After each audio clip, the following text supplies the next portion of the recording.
me that it's running. All right, good morning, everyone. This is DM Bloodworth, and this is a broadcast of a legacy campaign for Conan RPG to Roll D20, and being joined today by player Jason, and I'll let him introduce himself and his character. So, good morning, Jason. Morning. How's it going? Yeah, pretty good. And you just want to introduce yourself and your character. Sure. My name's Jason. I've been role playing now since I was about 7, so I guess about the better part of 37 years. So you can do the math there. Or 31 years, sorry. And that's about it on me, I guess. But I played from Dungeons and Dragons to Stormbringer, Shadowrun. World of Darkness was a big one.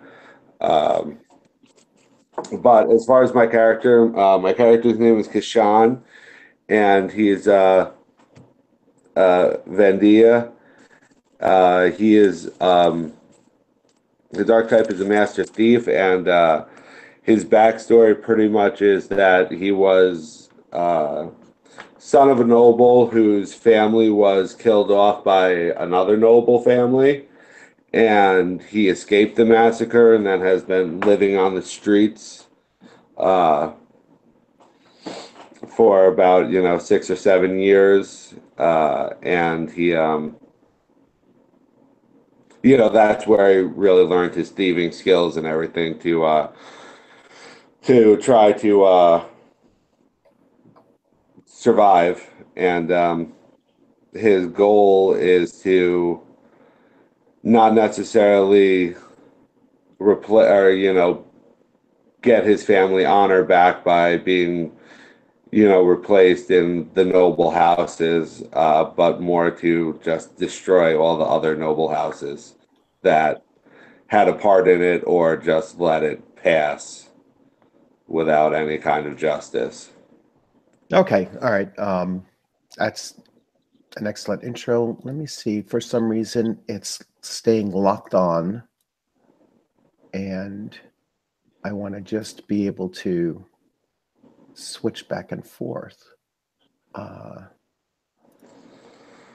Staying locked on me or locked on you? Yeah, it's locked on, it's locking on whoever I click on it, but it's supposed to stop when I click anywhere else on the board. It's supposed to just move to whoever's talking currently. Oh, Um, that's yeah, that's kind of weird. Because originally it was switching back and forth. A little technical difficulty. Let's see how we can.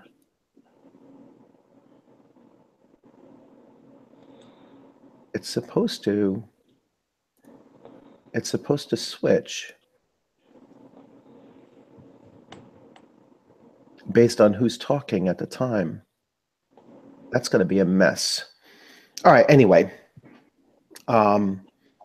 So we're going to start, and once again, this is a legacy campaign adventure of Kishan, and this is for the Conan RPG 220 2D20 Adventures in an Age Undreamed of, and we will begin with the intro.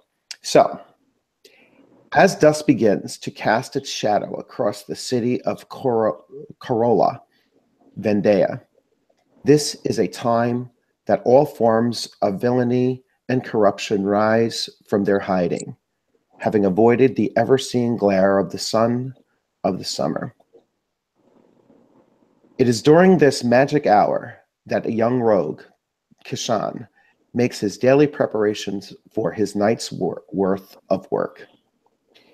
In spite of his youth, this young man is an exceptional thief, having surpassed the skill of many that have plied the arts for more than twice the years that he has been alive. Kishan, like most freelance professionals, must rely on a network of contacts to find his next job. This young thief relies most on his Shemite contact, of whom he knows not his name. He is referred to as the Jade Priest, as he is a broker of all sorts. All right, so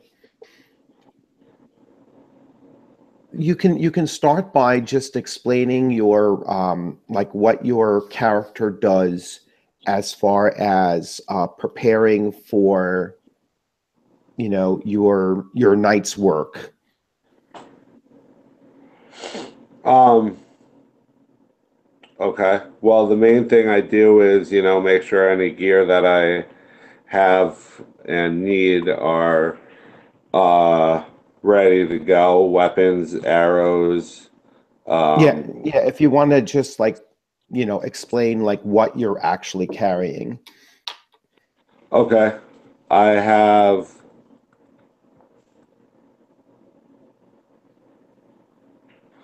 uh Z- Zahabar sword or knife, sorry, Mhm. and a sword and also a bow. Okay. As far as weapons. And Oops. as Sorry. far as like thieving gear, I mean, if you're I you know have a thief's kit. you have a thief's kit, okay. Um, yeah, I just make sure everything uh, is all prepared already. Everything's there. Okay. All right, so you can make a roll for under thievery. So under your thievery skill, make a roll, and this is a difficulty one roll. Okay. So my thievery is okay. My target number is a 5. Yeah, your target number is a 17 actually, and your expertise and focus are fives.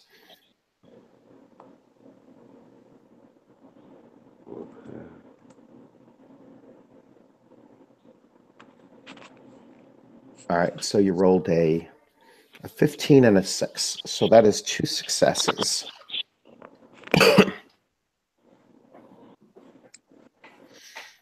All right, so as you were carousing about in the early evening hours, basically looking for work, you know the places to go to. You go to certain certain salons, certain which would be taverns and in western lands. But you go into certain salons and you have like a network of people you go to. All right, and so you've become quite adept at receiving these messages and obscuring your pickup from prior eyes. You were also somewhat impressed by you had spoken to a serving girl in one of these salons, and she had slipped you a message while you were sitting at the table, and you were quite impressed actually with her ability to slip you this message without it being obvious to others. And you quickly read the message, and it just has one line on it: "The Pearl of Azao Khazin." Okay. Do I know this pearl? Have I ever heard of it before? No, so you're not aware of it. Now, the way your Okay. messages usually work is it usually has just the a name of a person or an object that you're being asked to either investigate or rob, or an item that is sought by your broker. Okay. All right, so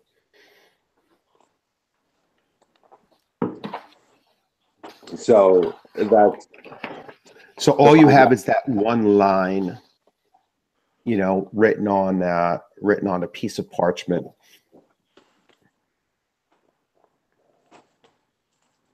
okay.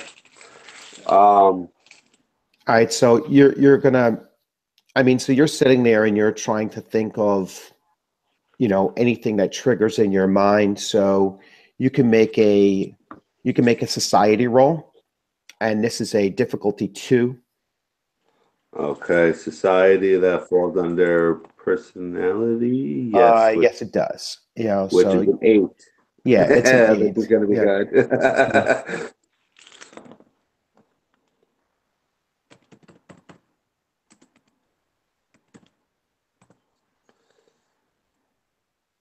Ooh. Ooh, Oh, you got you damn, pull managed that one you off. managed 2 successes.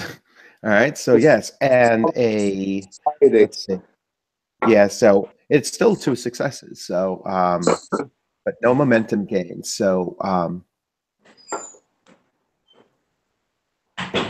so you do know the name of the person. All right. And then you can make a lore check now. All right. For the item. So your lore is a 7. 7. Right. We But just keep it's only a 1. So you only need one result. And you there rolled a it is. 2. So all right. So and now that you put the 2 pieces together, like you're sitting there and you're thinking,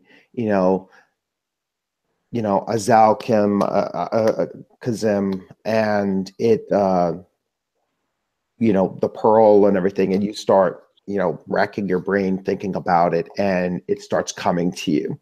All right. And so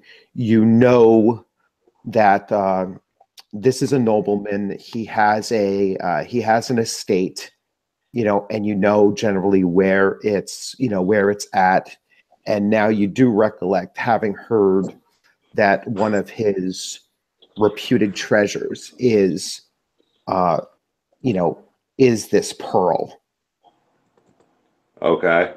And it's All one of the right. nobles here in the city, or Yes, it's in the city. All right. So during your apprenticeship, the Jade Priest had taught you the importance of gathering knowledge about your target, the item being sought, the location of where it's expected to be found. All of this is to be attempted without being obvious and bringing suspicion upon yourself or your contacts. So, you still have the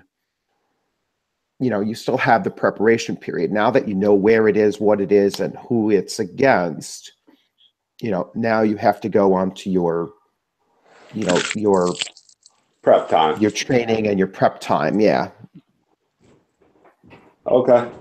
Well, if the night's still early, I I make my way over to that nobleman's house. I mean, not obviously directly to it, but Yeah. Yeah. Knock on the door. Hello. yeah. Excuse me, where do you keep this? No, but well, what's the city like around his house? Are there buildings maybe I can get on top of around him?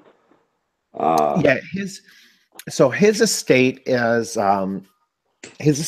surrounded by a 20-foot wall, and one of the unique and for your purposes challenging features of the wall is that the last 5 feet, of the upper portion of the wall is actually on an angle, about a 50-degree angle. All right. And so it creates a lip that would be, difficult to climb without tools. Okay. Yeah, I get what You you're have a saying. thief's kit, so I'm assuming that the thief's kit will have various items that would be used, from lock picking to climbing gear, possibly even um, clothing that would be harder to see you in, and so forth. So a variety of thieving tools. Okay. Can I see any guards? Yeah. So all right. So what you're going to try to do is you're going to try to get an advantaged view. So there are there's obviously it's a 20-foot wall, but there's certainly buildings in the surrounding area that are taller than 20 feet. And so you would be able to see from a distance, um, what is, potentially going on, at least on the outskirts of the estate. So, Yeah, I definitely want to try to get on top of one of those buildings then. all right. So yeah, so you're going to attempt to, get into a different structure and, take a look. And what you're going to do is, you're going to make two rolls. So you're going to make a stealth roll first, to try to do that. So your stealth is a 13, and your expertise and focus are threes. All right. So all right, So the role I really can't. I guess I'm not such a master thief. yeah, you're unsuccessful with your stealth. So you weren't very stealthy in in looking to um, try that, try to be inconspicuous, let's say. So Yeah. now you have to make a society roll. All right, and your society is an 8. Oof. Yeah. Okay. So while you were attempting to be inconspicuous, all right, you have attracted the attention.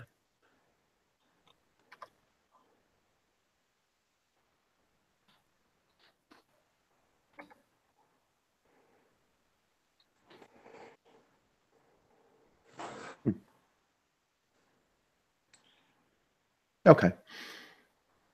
All right. So while you're trying to, enter a building that's nearby, that's, that would give you the overlook that you were looking for. You are approached by a you're approached by a city guard. Okay. All right, and he basically challenges you, saying like, you know, hey, what's all this then, kind of thing. So he is approaching you now. He's a typical guard. They carry some scimitar and a Zybar knife. Um, they wear cloth. The city guard wears cloth armor, heavy cloth armor, and a helmet. So they are somewhat armored, and so he approaches you. I uh I start acting drunk. Okay. All right. So you're going to act drunk, and let's see. You're going to see. I guess that's going to be a personality check under persuade. So you're trying to persuade him that you are drunk, and you do Okay. have a 2 focus, and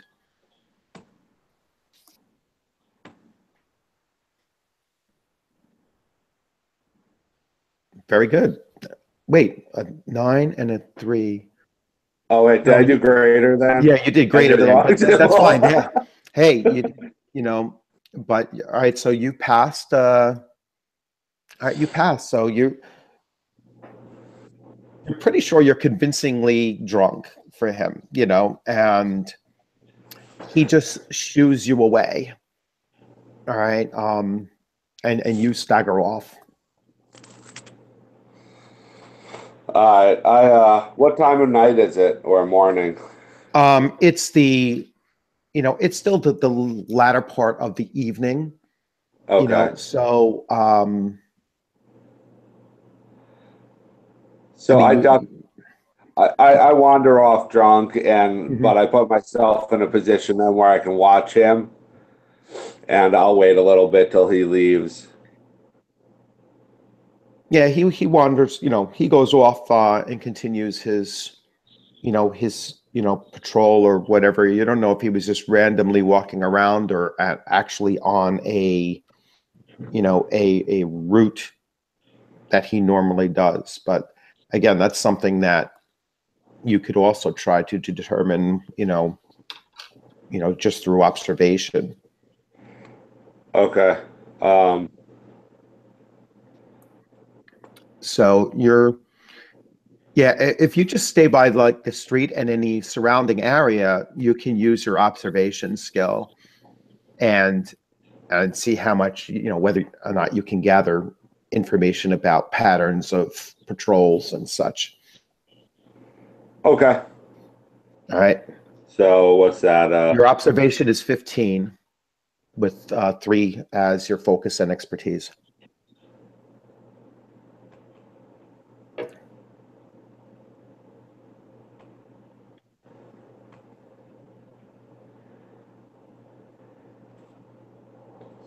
Okay. That one success. Yeah, you got one success. With that one success, you can tell that particular guard, because you see him walking again, that particular guard is certainly on a route. Like he Okay. follows a standard patrol route, and you kind of time out how long it takes him to make his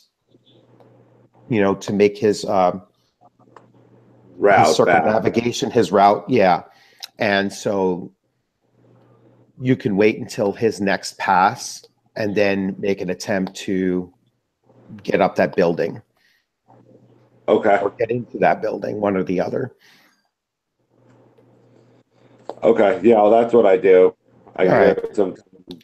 And so now Yeah. you're going to use your ability. You could use either your acrobatics, your athletics, or your thievery.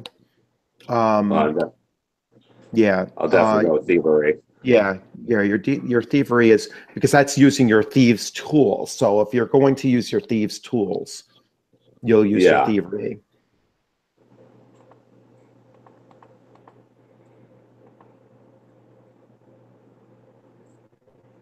All right, so you got One one success. success. Yeah. So yeah, you managed to get you managed to get to the roof of the of this building here.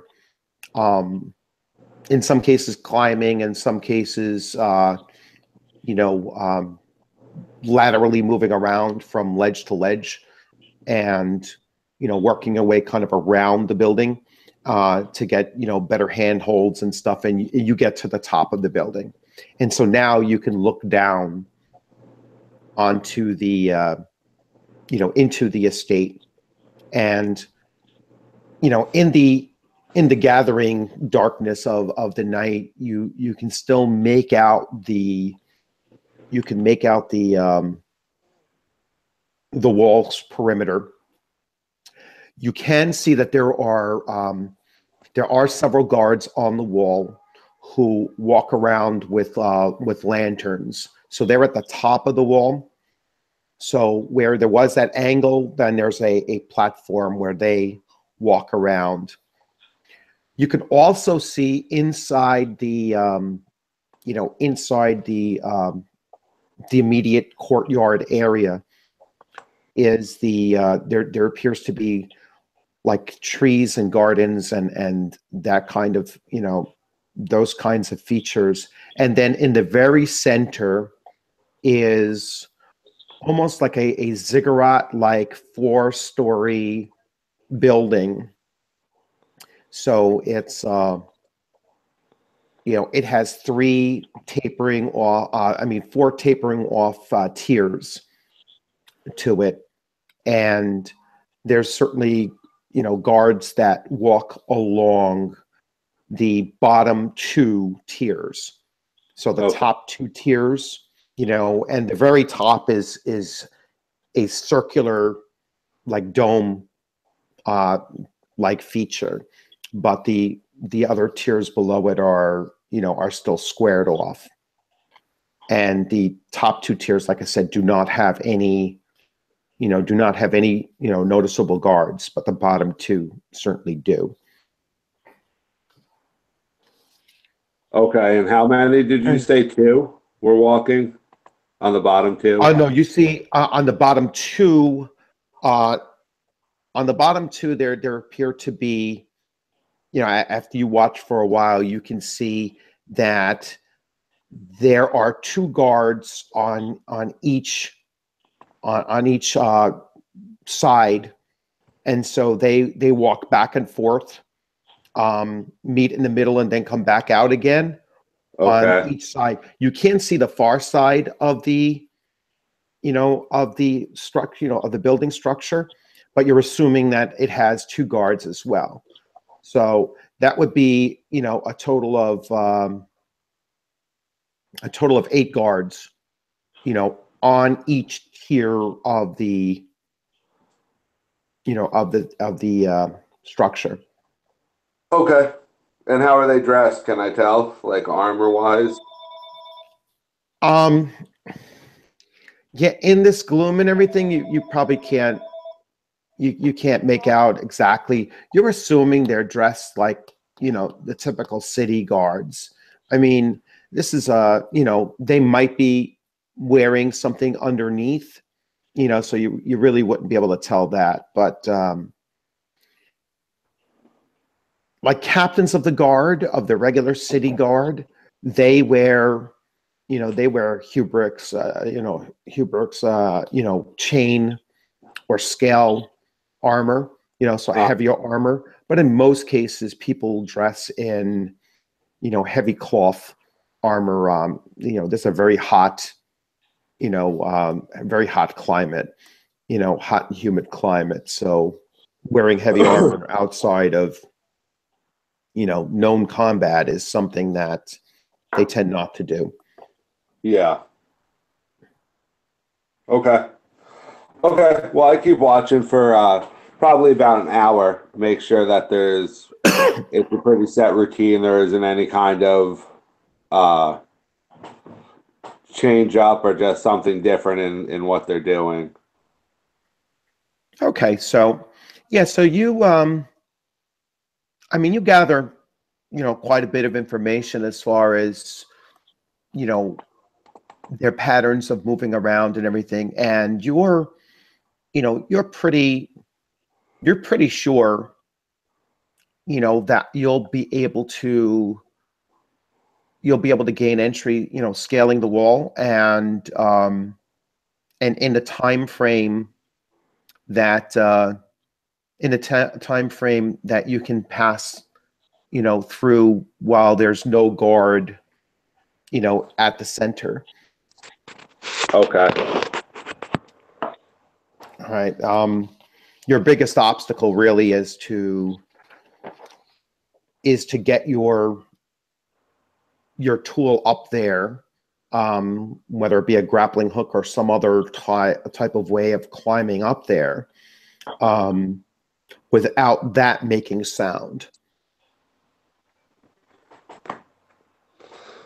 All right. So as you're sitting there trying to plot that out, and you're thinking about your target, you can now see it There have always been stories, especially among thieves, of unique and valuable treasures in hidden places or within the walls of palaces. These treasures are almost always protected by the most intricate and deadly of traps, or beasts of wild or mythic aspect, or by the dark powers of powerful sorcerers. The Pearl of Azao Khazin possesses no less a reputation. So now that you've seen all of the things on the outside that are readily visible and everything, you start pondering, what could be something that you may face on the inside. Okay.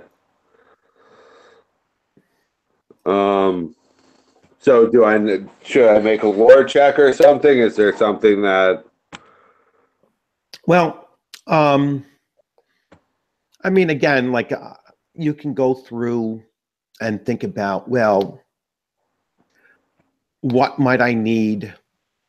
What might I need beyond just my thieves' tools or my weapons or my armor? Or, I mean, if there's anything else you might consider getting before you go in. Yeah. Let me see. Or if you're confident to go in with what you have, and you can always do that as well. Well, one of the things I want to do to make my grappling hook more silent is tie cloth around it, Okay. cover up the metal. Um, as far as other things I might need on the inside, I'm thinking if there's animals, maybe having some raw meat, maybe with some poison in it, or at least Okay. sleep it might be a good idea. All right. So, so you're going to, if you're going to do something like do those few things, so you're going to have to prepare that up. You're going to have to just, I mean, getting the meat is not a problem. It's getting the poison that you would have to do your carousal check and obviously your thieving skill, which is quite high anyway. So you're going to come down from the building that you're on. All right, and that's a fairly easy task for you because the patrol route, and so you just time it out, and then you get down to the street. You're going to start carousing for the for the things that you need. Like I said, meat is a pretty mundane thing. The poison, so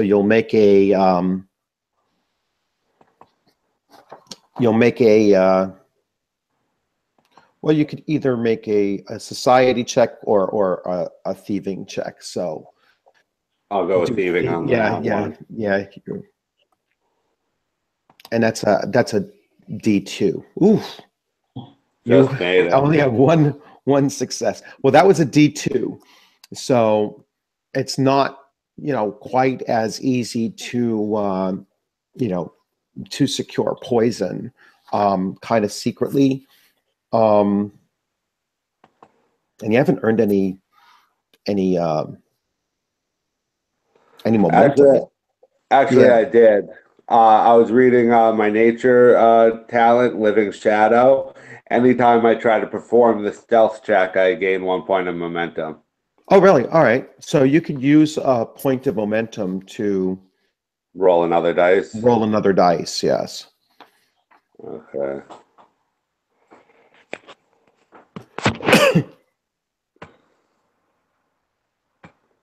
That's just going to be one now.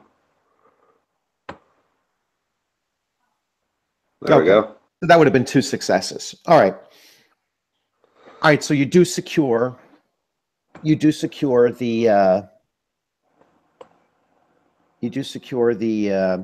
poison, and the poison you started out with 8 gold.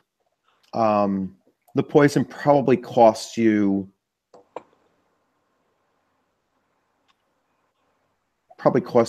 about half a gold piece, whatever that works out to in silver. I'm actually unaware of the exchange rate for. I think that they don't have anything else, isn't it just gold?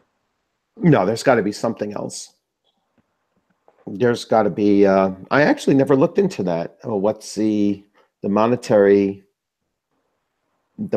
system? In the Breakdown. game. Yeah. So we'll assume that there's it can't just be gold. There's got to be other things. But you spent half a gold to get it, or if you had 8 units of gold, you're giving up half a unit of gold. Okay. All right.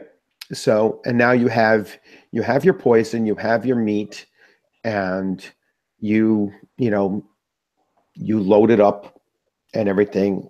So now it's pretty late at night at this point. It's probably around midnight.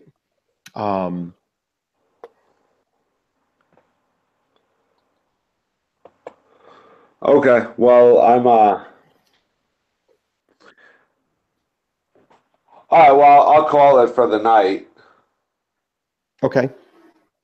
because I want to watch again tomorrow night to make sure everything's the same, and All right. then if it is, then I'll go tomorrow night. All right, that sounds good. So you return to your home. You do a last check of all your gear and everything, and you go to sleep for the night. You wake up the next morning, and I mean, you can go. Like, are you intending of going? When are you intending to ultimately go into the place? Are you going to go in at nighttime, or? Yeah, tomorrow Yeah. night, this night. All right. All right. So you wait until once again, the dusk hours, so the earlier part of the evening, and you continue to And observe, and the routines do not seem to have, they really haven't seemed to have changed. okay, while I'm up there watching, I tie the cloth around the grappling hook, All right.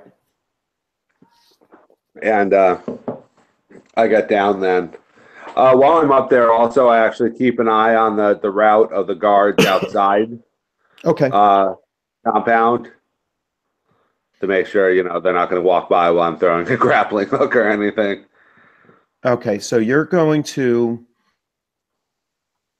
toss up the grappling hook, and the grappling hook, with its padding, is going to be a stealth check with it's a difficulty 2 stealth check.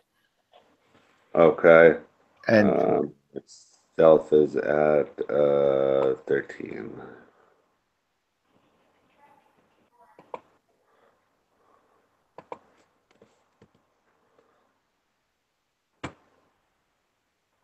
Whoops, oh, shit. you only rolled 1. Yeah. Well, that's Yeah. 1. and that's That 2. is not So one. all right, so you now you get you were saying your ability is anytime you succeed in a stealth check, you gain a momentum. Yeah, well, if you want, just for clarification, I can read it for you real Yeah. quick. Let's see. Stealth.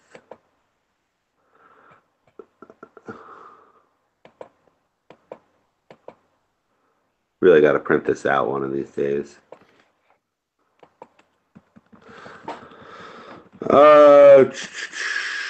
Yeah, You are. go ahead. What?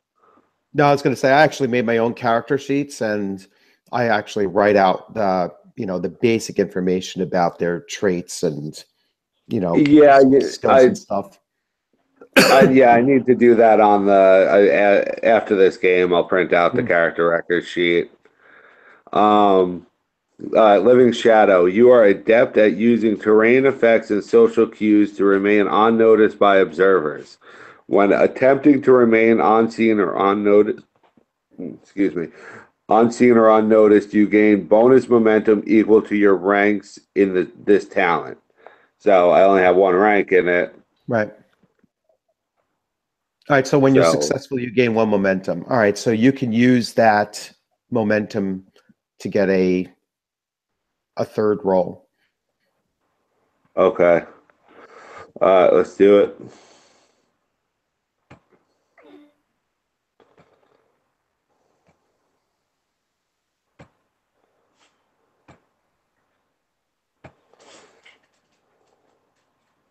All right, so there you go. So that's your two successes. So, all right, so you managed Scraping to the get, bottom of the barrel here. yeah, you managed to get the grappling hook up there with its padding and everything, which was a smart thing to do, because that would have made your difficulty 3. And you managed to get it up there while the guards are passing.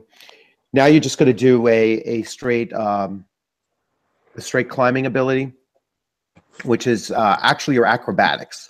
So you're going to do your acrobatics, and the reason why it's acrobatics is because of the nature of the walls structure. So your acrobatics is a 12.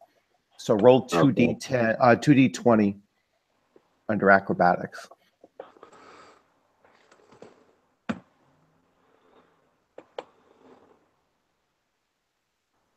All right, and so you got the success. So with a momentum. I gained a momentum on that one. Oh, that's a 1, yes, and you gained a momentum, so you can mark down that you have 1 stored momentum. All right, and that's below your thing, so really that's a double success. That's 2 successes, and you gained a momentum. So you are now, so you not only climbed the wall, but you you're up over the, you're on the top, and the guards are as far to the sides as possible, and you actually have time now to scale down the other side. Now, the other side does not have that bend, and actually, it's a slightly shorter distance down. So Yeah. just a thieving roll now. 2d20 thieving roll.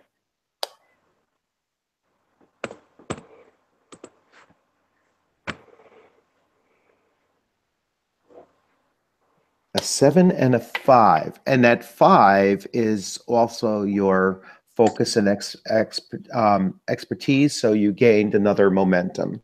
So now you have 2 momentum.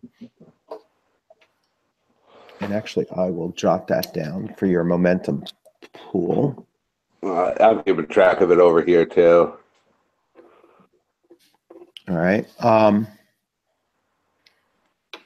Okay. Now you notice I don't use, just so you know, I don't use Doom. If I feel that you need some kind of a prompting or, an additional challenge and everything, I'll just throw it in there. What that also means is that you can't purchase momentum with Doom. So, yeah, whatever momentum you gain, and whatever Doom I need to send your way, I'm going to send your way. So it's it's a little bit more flowing. I also don't use complications. Again, if I want to throw a complication at you, I'll throw a complication at you. It's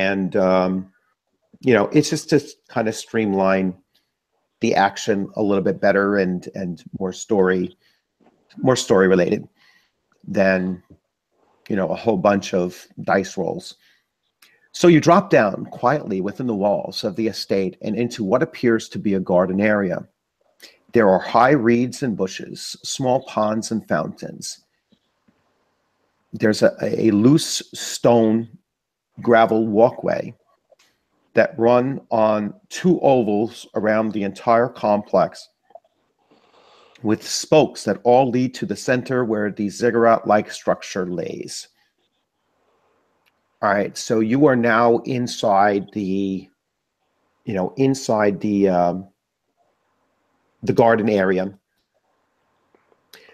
and you can see these various walkways and bushes and such, and high reeds. Now guards patrol in here. Only around the ziggurat. Yes, on the ziggurat that you know of. Yes. How far away is the ziggurat from the wall? It's probably about 100, probably about 100 feet. Oh, okay. From the wall. I'm guessing it's really not lit up over here, but by the ziggurat, there's probably torches or some sort of. Yes, the building itself has lighting, on it. There are torches or lanterns. Okay. Do I even need to make a stealth check this far away? Yeah, if you're passing through, you're going to make a stealth check, and the stealth check is because there are guards on the inside. It is a challenge.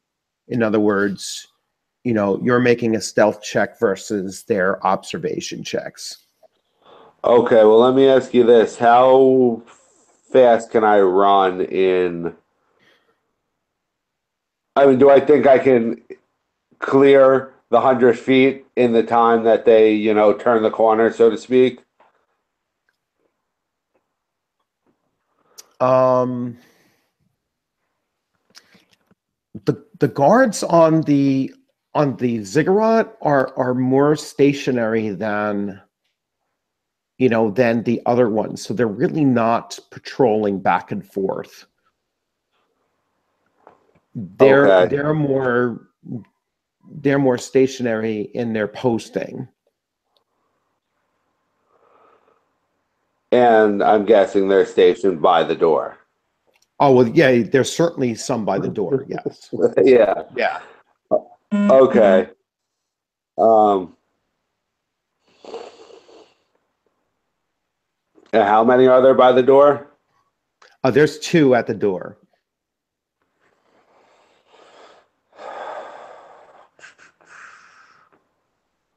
Okay.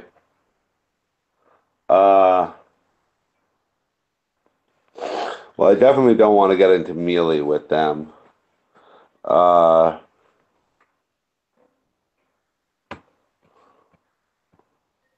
gonna wanna.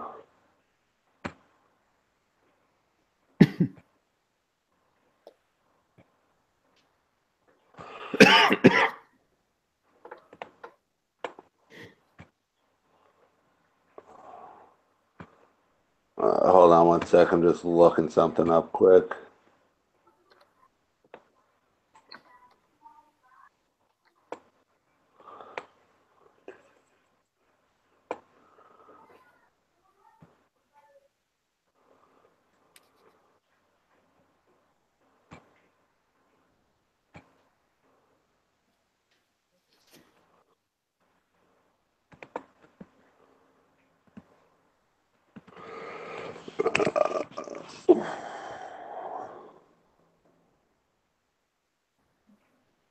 Okay, All right, make a stealth roll. taking too long. Yeah, it's just a. All right, your stealth is. Your stealth is what, a 13. 13? Yeah, I got All one right. success. Yeah, so they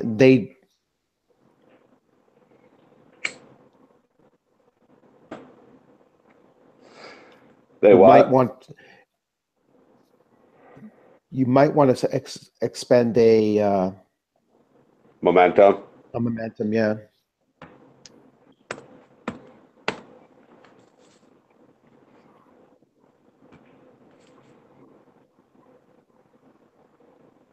Okay. So you're forced to move because they certainly, two guards actually started, coming through the garden, and you think that they at least had a suspicion that you were there. All right, you start moving off. Um, Is there anything in the garden? I know that's a silly question, but any like hideable things or things that oh I yeah, can hide behind? there's like I said, there's tall reeds, there's bushes, there's fountains, there's you know there are things in the garden that would allow for you know you to get some concealment, but they're all around like the perimeter area, and they're the last the last 10 yards or so from the gardens to the ziggurat is all open ground. Okay. Okay. So you actually started moving your avoiding those guards, which now you can see that there are guards in the garden, and you start moving away in a clockwise distance away from them. And there's so you're moving away from the entry of the building, the main entrance of the building. Right? You're working your way towards the left hand side of the building. Okay. Now, did these guards come off the ziggurat, or were they just No, guards that never? they seem to be in the they're in the garden itself. Okay. So now And you know hey, that real they're. quick. Go ahead. Sorry. Go on. No, I was saying now you at least understand that they're obviously guards in the garden itself. Now that you weren't able to see from the from your nighttime perch the previous evening. Okay. Okay. And what I was just gonna say is doing that stealth check gained me a momentum back, All right. so I'm still at 2. Yeah. Um. Oh yeah. That original roll was a 4. Yeah, the Well, one was no, a the 4. 4 didn't give it to me. The living shadow Oh, did. that's right. Yeah. Your shadows. Yes. Yeah. Uh. Getting that. That's that's a good trait. Yeah. Yeah. It is. All right. Okay. So I'm gonna. Okay. So now you're So walking counterclock. You're walking clockwise around. You're trying to avoid those guards. and they're following me though, so to speak. Well, they seem to be just like you're pretty sure that they were suspicious. You know, um, because they just started coming through, and not so noiselessly. So they were moving forward, kind of rapidly. Okay. But Can I make you a gave them the stealth? slip. Yeah, go ahead. Can I make a stealth check to actually just instead of keep moving to hide and let them pass me? You know what I Okay. mean? So I All don't right. have to constantly keep moving. Oh, come on. All right. So Uh, you squat down and oh, you try to I'm going to hide. use momentum. All right.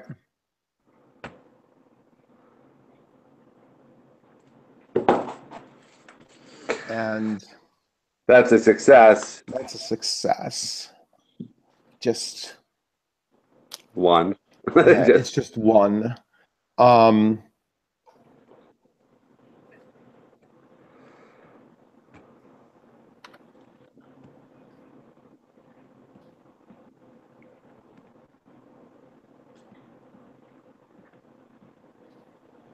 I'm just checking. Hold on.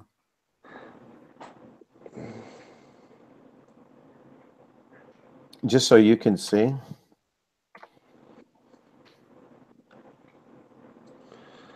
One success. All right, they spotted you. So now you have two guards moving in on you. You know, you actually hear one say, "Look over there," and they start approaching. Okay. Shit. All right, what's the distance? They were, within distance. So they were probably about 3 distance away, but they move in to within a 2 distance. So if that's Okay. now they are carrying scimitars, which have a range of a reach of 2.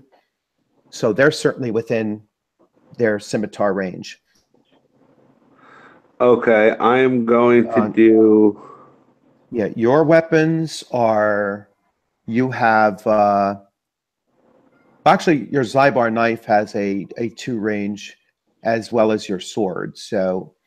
Yeah, do you remember when we made my character that we couldn't give me a bow? Because we did it through the Oh program. yes. Yeah, so So. I chose the Bosnian bow. Okay, that's right. You took. All right, so you have a bow. I have to write that Yeah. down on your sheet. All right, so so you see them approaching. So your bow obviously has greater range. So as you see them like coming in, let me just get the stat on your bow. I got it right. Yeah. It's medium, damage is 5, and it has piercing 1 and volley. Okay. So what I want to do is I'm going to use my 2 momentum points to do secondary target. All right. And All right. So you're gonna fire off your. So you're gonna shoot, then use momentum to get a secondary target. So. yeah, what's my my ranged is a 12. Yeah, plus and you do 3 plus 3 damage, so you're gonna get 8 damage dice. One All right, hit. so you got 1 hit, and now your damage dice. So And that's D6, right? that's D6, yeah. So 8 What? D6s. No, roll 8. Yeah, I didn't mean Yes. that.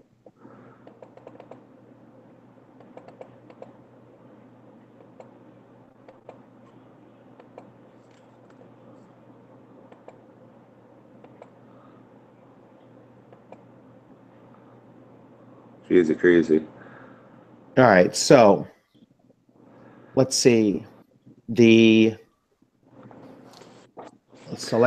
So the way it works is that the 6 does 1 damage plus an effect. So you have 1 and an effect. The 4 does nothing. The 5 does 1 damage and an effect. The 1 does 1 damage.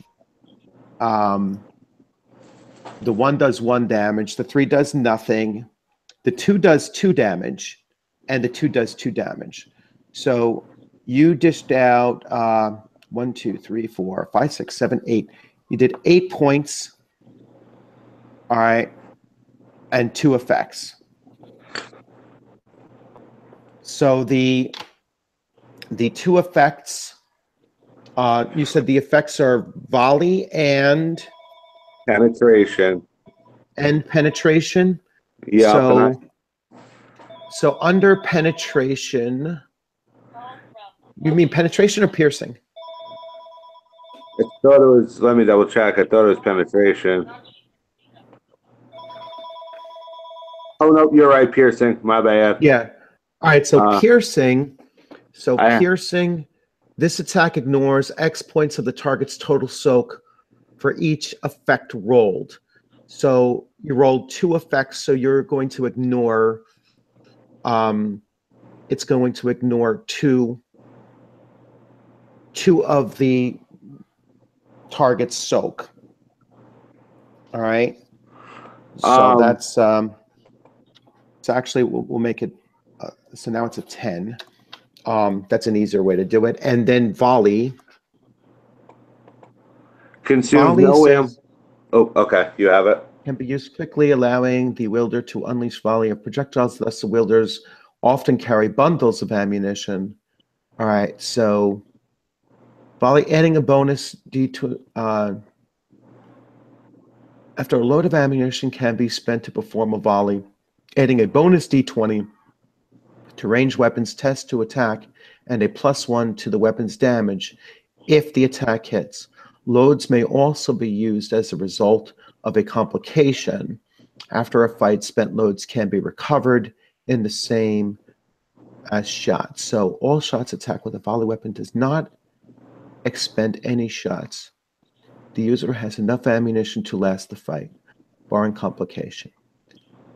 A load of ammunition can be spent to perform a volley to add a bonus D20 to range weapon test attack and a +1 to damage. All right. Well,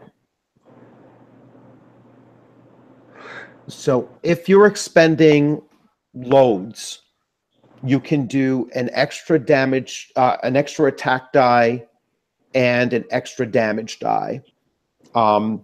We'll save that for the second one because we haven't determined how many loads you're actually carrying. Usually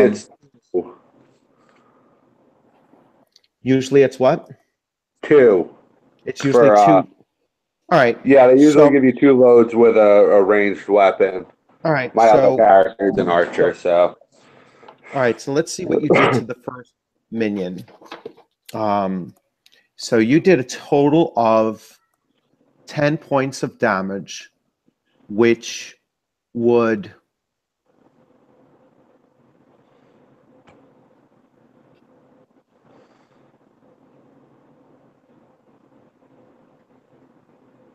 you ignore his soak with that hit. All right, you did a total of 3 harms. All right, so 3 wounds to this guy. So he goes down. I mean, he's dead. All right, and you were using momentum to attack the second. So you can attack the second. Now you apply your volley if you want to. So you could use one of your loads to get 3 attack dice and 9 damage dice.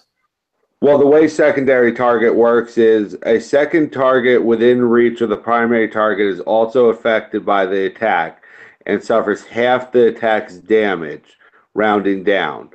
Oh, okay. All right. So he would have taken 5. All right. So he would take 5 damage. All right. Ignoring soak.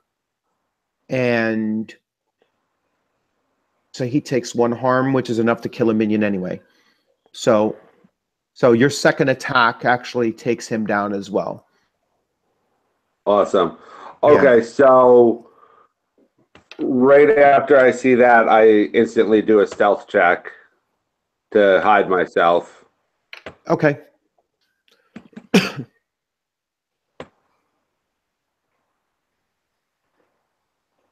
1 success.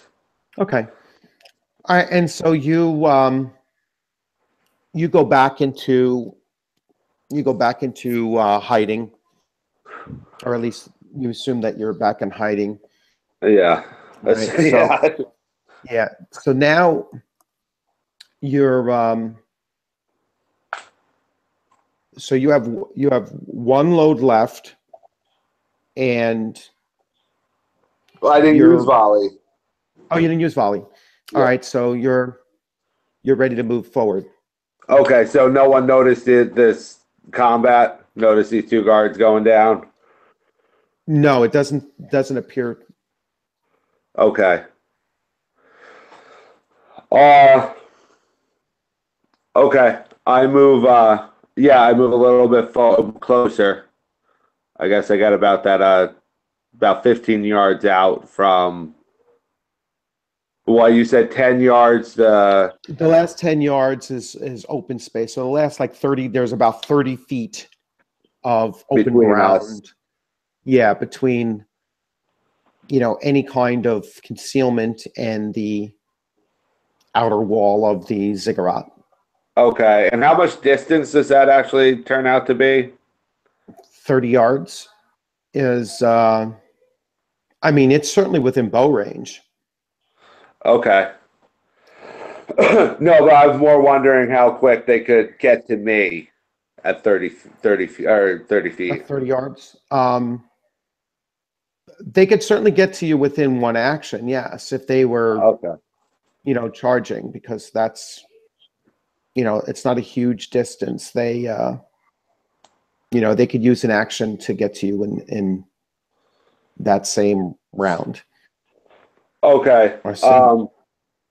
Here's what I want to do then is I want to pick a spot that I'm going to attack from that I can easily move from and then hide at another location somewhat nearby, but not directly. You know what I mean? So move after I shoot type of thing. And you're going to try to, I guess, take out one of the guards on the wall or on the building. Yes. All right. So I start moving up then. All right. So you shift over and you're looking, to pick off a target. And who are the guys I want to get are the two on the door, and I'll wait till the other guards are obviously moving around. Okay, so you're gonna try to take out the two guards at the door. All right. Well, wait, hold on. I'm sorry. So there's a total of 8 guards on the ziggurat. 2 of them at the door and 6 of them in motion. Yes. In Okay. motion on the other perimeter walls, like the other walkways. Yeah, no, I'll go for the 2 on the door. Okay. Okay. So another stealth check as I move up. Yes. 2 successes. 2 successes. All right. Okay. And then okay, so I'm going to do the same thing again. I'm going to do secondary target, and I'm going to try to take both of them out. All right. And that's a target number of 12. Bam! Bam. All right. So that's equivalent of 3 successes and another momentum. Yep. So I'm down to 1 right now. Yeah. So now you roll your damage dice. That's 8d6.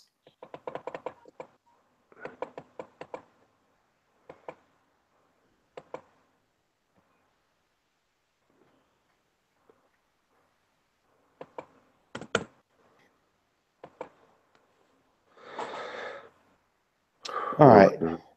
1 plus an effect. 1. 7, I believe. 3 plus 2 effects.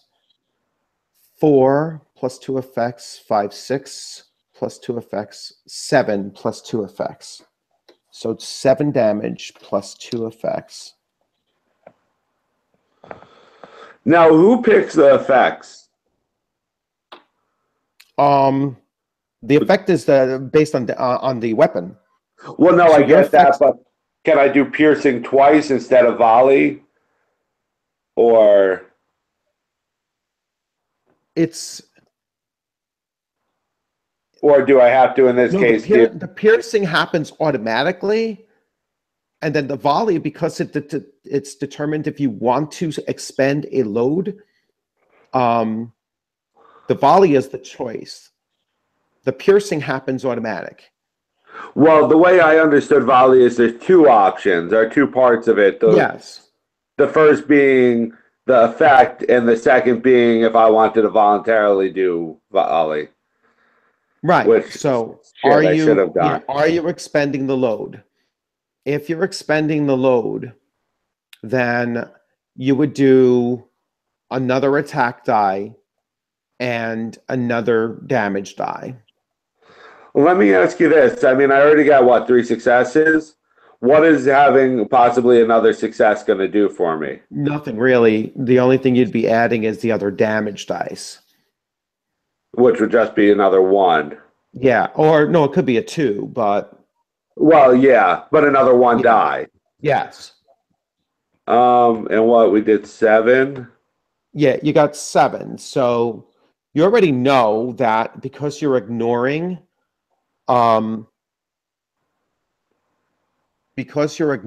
the their soak, you're going to kill one with the first shot. You know, and then your carryover you know, may or may not take out the other. Yeah, I'll do the volley. All right. So And that does 8 one. So 8 points. So you killed the one.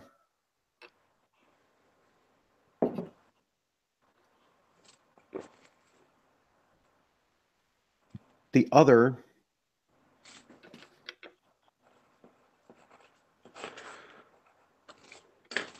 actually takes you carried over It's 3 4. points. Yeah. So it's 4. Yeah. Yeah, so it's 4. So he's still up. Okay. All right. And so he's you know, although it did hit him, it did, you know, it did go through his armor, it does hit him. Let's see where you hit him actually, because that does matter. We can do a hit location. Just roll a d20.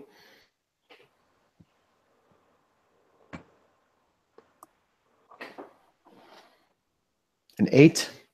So an 8 is most likely the torso. Yeah. No, actually it's the Left an arm. 8 is the left arm. So, you know, you probably took him somewhere in the, you know, in the upper arm area, like the shoulder area, you know, so you know, so that does go in there, you know. It certainly, you know, takes him aback, but he, you know, draws his weapon and he starts charging towards you. Does he know where I'm coming from? But he's charging in the direction that the, you know, that the arrow came from. So, I mean, in your general direction. Okay. All right. Can I get an attack off while he's charging? If you can do another attack by spending momentum, yes. Okay. Yeah, I want to keep him as close to that door as possible. Yeah. All right.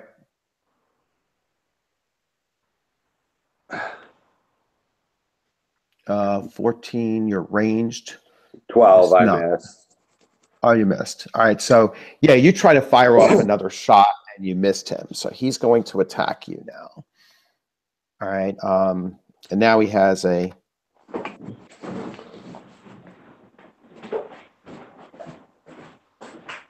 All right.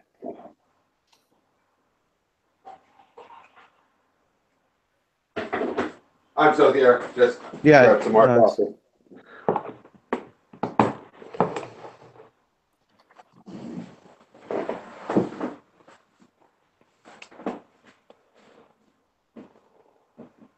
Oh, I was supposed to roll twice.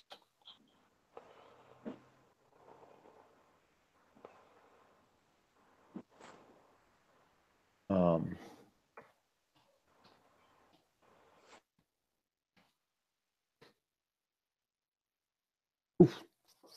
All right, so he does hit you, and he's using his scimitar.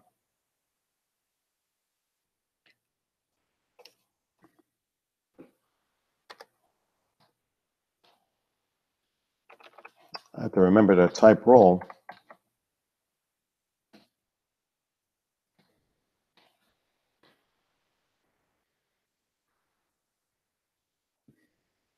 Why did that do it twice?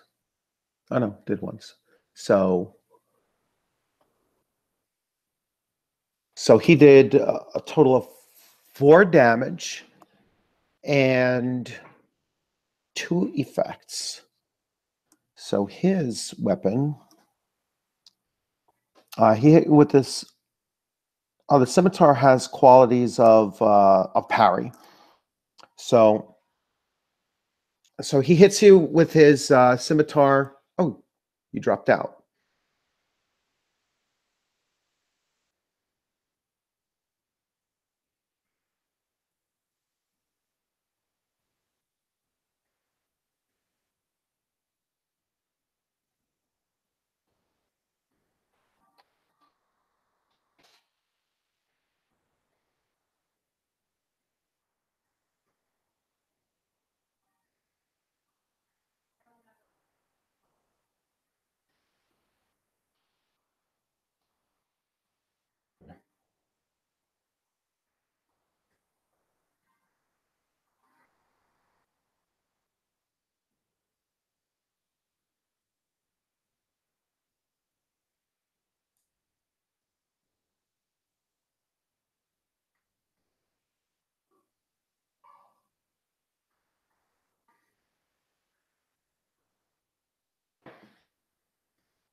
Okay.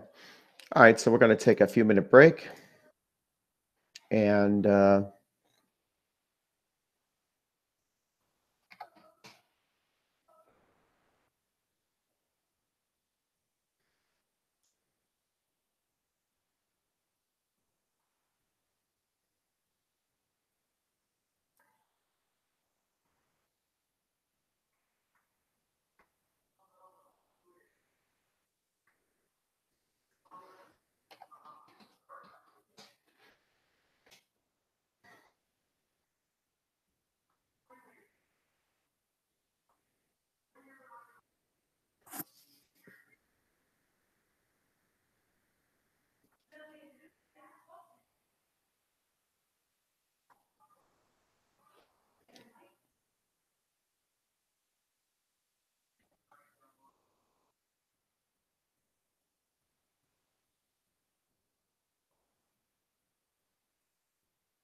so for those of you that are watching, while we wait for the player to reconnect, you could see that the system is kind of, it's very dynamic. I have removed a few elements of the combat system. I took out the rolling for complications, which even when the player is successful in what they're doing, the GM can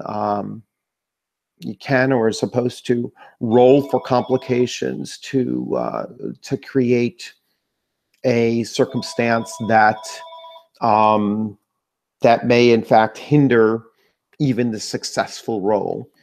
The reason why I don't use that is because it adds just another dice roll. It adds another, another potential, hazard for the player. And when playing with a solo player, who's only using one character, it's, I think it would just add too much difficulty, where the one player couldn't compensate for, marginal successes or, marginal failures, and still keep the balance and flow of the experience going. So if there were a group of players and you threw in complications, then it's a little bit less impactful because not everybody is going to suffer the complication and they can still move forward. So, so a little bit of a modification of the rules. The same thing with the Doom pool. Like I said earlier to the player, I don't use Doom because if I need to throw the character a complication or the group a complication or a hindrance or a spark to get them moving in indecision, then I do that as well. I'll throw it in there. I actually did that during this when I felt that he was delaying a little bit too long. I did the roll to see if guards would notice him. I like to add as many different skill checks for the player. That way they can kind of use a broad, a broad number of different skills to manage the action and get through the story.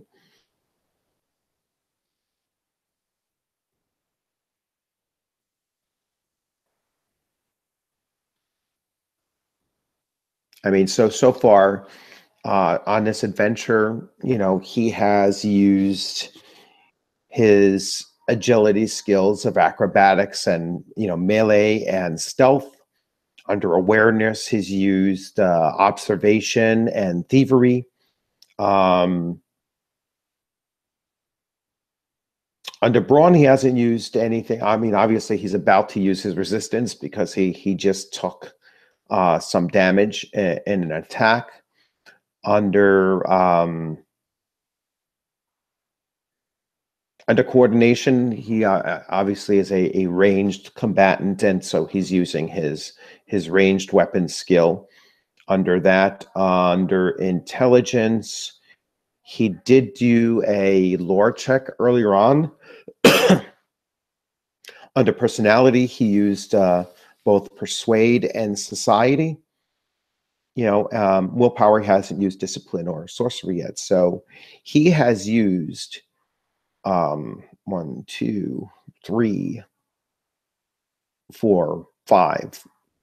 He's used 6 of his 7 attributes and quite a number of skills within them. So far it's been a very balanced experience. And depending on how long it takes him, what I might do is I might bring this broadcast to a close in a couple of minutes. I'll give it another 5 minutes or so. As far as the challenges that he's faced so far, so he's only engaged at this point minion guards, and minion guards are fairly weak in comparison to the player, and so minions are killed with taking 1 harm, whereas players can take up to 4 harms. And harms are calculated by every 5 points does 1 harm.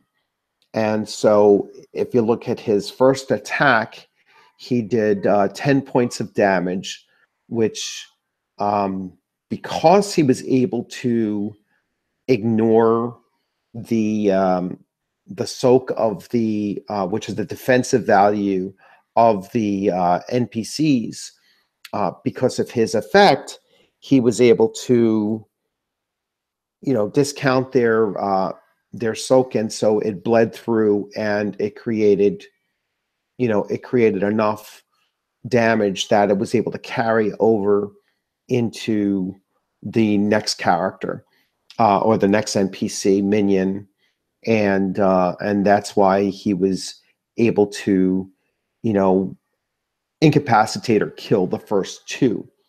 In the second combat engagement, he was able to kill the first with his first shot, but applying the volley rule and applying half the damage to the second, he was not able to do enough stress damage to even with the penetration to compensate for or piercing, I should say, to compensate for the remainder of that minion's stress value.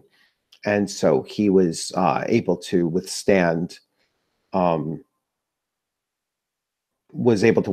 that first hit, even though it's practically killed him.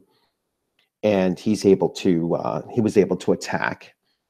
So the combat system is actually really quite dynamic, and you could add more layers of interesting things, like if the player wanted to expend momentum in order to do additional attacks, which he actually has done, or he could spend momentum to include a display, or to which is an action that does in most cases mental damage to NPCs or monsters of some kind, or beasts of some kind. He could choose to do that as well. So the system does lend itself to a much more cinematic combat experience. And as we go through, we'll keep on incorporating things like hit location, which I forgot to think about for the first two, but killing is killing. It doesn't matter where he actually hit them. But that's something that's kind of interesting, and to have the player actually describe, like, once they determine their hit location, especially if you're playing a solo adventure, it's actually kind of fun for the player to actually get into, well, I know I hit him in the chest, what was that actual hit look like? What did, the fact that it penetrated, now I can describe it in, potentially graphic detail. But this is Robert E. Howard's, Hyboria that players are playing in. And so, including some of those graphic details is something of interest.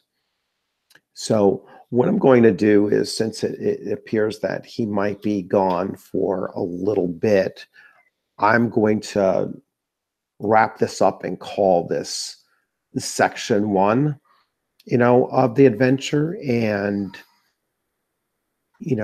stop the broadcasting at this point, and we'll pick it up in a few minutes for section 2.